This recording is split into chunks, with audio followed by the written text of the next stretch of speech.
Hello my dear students, నేను ఇప్పుడు మీతో ఒక 5 టైం మేనేజ్మెంట్ టిప్స్ షేర్ చేసుకుందాం అనుకుంటున్నాను. సో ఫస్ట్‌ది, మీరు మార్నింగ్ టైంలో మీ మైండ్ ఫ్రెష్‌గా ఉంటుంది కాబట్టి అప్పుడు హార్డ్ టాపిక్స్ లేదంటే హార్డ్ సబ్జెక్ట్స్ చదవడానికి ట్రై చేయండి. అండ్ ఈవినింగ్ టైంలో easy topics and easy subjects చదవండి.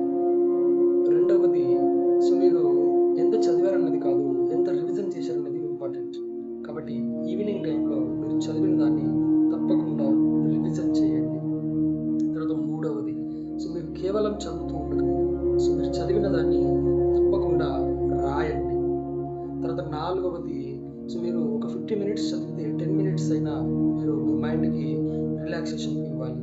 తద్వారా మీ మైండ్ మళ్ళీ ఫ్రెష్ అప్ అయ్యి మళ్ళీ కంటెంట్ని తీసుకోవడానికి రెడీగా ఉంటుంది. తర్వాత ఐదవది, మీరు తప్పకుండా previous year papers, at least last 3 years papers, previous years papers practice చేయాలి. అలా చేస్తే ఏమవుతుందంటే మీకు క్వశ్చన్ పేపర్ యొక్క ప్యాటర్న్ పూర్తిగా అర్థమైపోయి మీ mind gets ready for to do right fast అనమాట. కాబట్టి తప్పకుండా ప్రీవియస్ ఇయర్ పేపర్స్ ప్రాక్టీస్ చేయండి. ఇంకా లాస్ట్ది, ఇది జనరల్ది, అదేంటంటే అమ్మానికైనా మీకైనా 24 గంటలే.